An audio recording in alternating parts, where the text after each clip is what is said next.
we'd like to call it more like a platform which aggregates both maps and data and also stories, like, because we consider stories as data in a way in this project. So it's not just one map, because we keep doing new maps. So we have the map of the first station, we have the map of the mining concessions. They look like layers, but actually what you see on the web is it's one map with many layers. So for example, the map of the first station has 15 different layers on it. So you craft these maps really to create a nice visualization. So with Amazonia started officially last year when we launched it during the Rio Plus 20, but it was a much longer process to do it. We actually started thinking it in 2008 when we really got in contact, much more deep contact with all the environmental data of the region that was available, and start playing around with tools like Google Earth, and we were thinking that it would be nice to create something like a geoblog. So the very first idea of Info Amazonia was to create kind of a network of correspondents and strings in the Amazon that would blog over a mapping platform.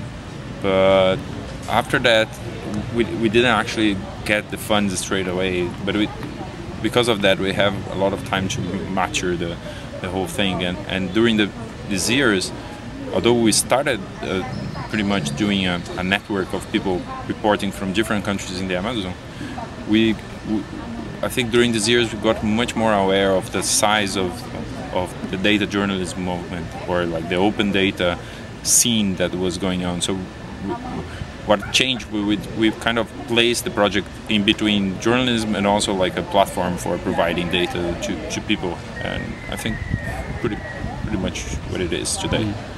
So it's not just data, it's also stories. So it's not like journalists don't have to go to the indigenous people anymore. They still have to. Yeah. Yeah, we still keep doing. Info Amazonia is a project done by OECO, which is this new news agency, non-profit news agency based here in Rio, which has a long tradition of covering the pan-Amazon, the Amazon not just of Brazil, but the other 8 countries of the Amazon. So we keep doing this, and we keep sending journalists to cover stories there, and finding local journalists as well to write for them. So we keep doing this normal thing. The difference of Info Amazonia, of our traditional work, is that we started aggregating stories for every media that we can find out that are doing a good job about the Amazon. Not that we try to publish everything.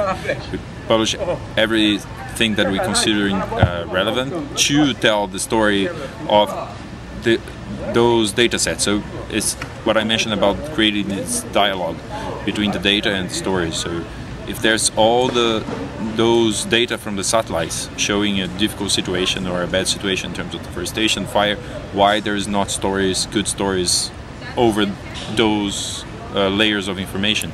So it's trying to find stories to explain what the data is showing. It can be the other way around. Maybe the data is showing something. If there's no stories, maybe we should do stories about what we see on the maps. So that's the dialogue between the satellites and the ground, let's say. Is the border between activism, environmental activism, and journalism going down? Well, I think we're gonna go further on getting close to activism, not because we think we should do that, but we see Info Amazonia as potentially something that can be adopted by NGOs as a tool of information. And so we might be seen sometimes as a support for activism. That's the way we've seen things turn. So we have a lot of demands from NGOs to adapt our work to their needs. How they can use these maps, for example, to make indigenous people report.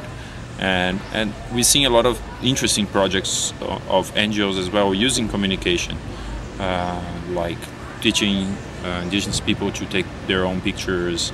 And so we're happy to connect with those projects, I think, because on my view, we're not losing credibility. We're actually expanding our chance of telling the story in a larger way, because it's such a large-scale problem and region. How do you actually reach the scale that you need to try to have this holistic view of the region. That's the ambition behind, I think.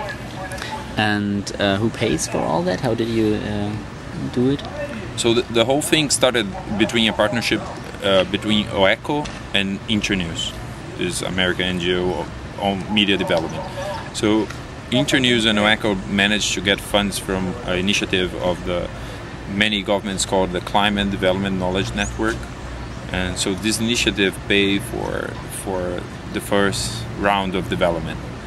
And then the Knight Fellowship with the International Center for Journalists joined the initiative, helping to fund my work in the project. So I'm a Knight Fellowship fellow to work on this project.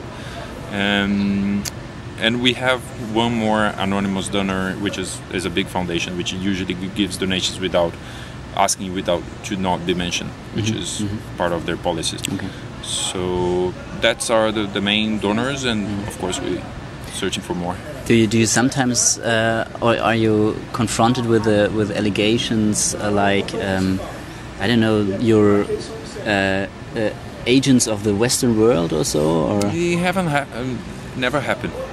Actually, we've been confronted with the ideas that we're not showing the reality. Is just like kind of a data visualization, not the reality about the Amazon. We heard things like that, but never things like that. That might be the interest of the US or the first word in the Amazon that is being expressed there. Okay.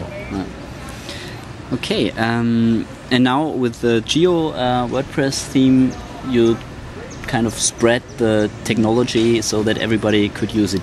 Could also I don't know, European, German journalists use it, and how? It's open as an open source. When we created InfoAmazonia, first hand, we worked with Mapbox guys, the company behind the Mapbox called Development Seed. So we did the whole concept of InfoAmazonia with them. But because we needed to keep more accessible for journalists, we decided to create this, to recreate part of the publishing system in a WordPress system, which is known by being very accessible. So that effort created Gel, and we decided to do it open source in order to see if it could be replicated in other environments. So the first example is Oxpackers, which is a website which tracks rhino poaching in South Africa, and we'll be working now with another one. It's called Equatorial, which is environmental data and stories by journalists in Indonesia, and we hope to see others. And it could be done in any environment, or it not necessarily for environmental issues, because environmental issues get so good translated and in mapping platforms, but you could do for other stuff as well. Crime, and it's very easy to create your own kind of website with the map. The map is the central part of it. So if you're interested in doing maps, you should use it.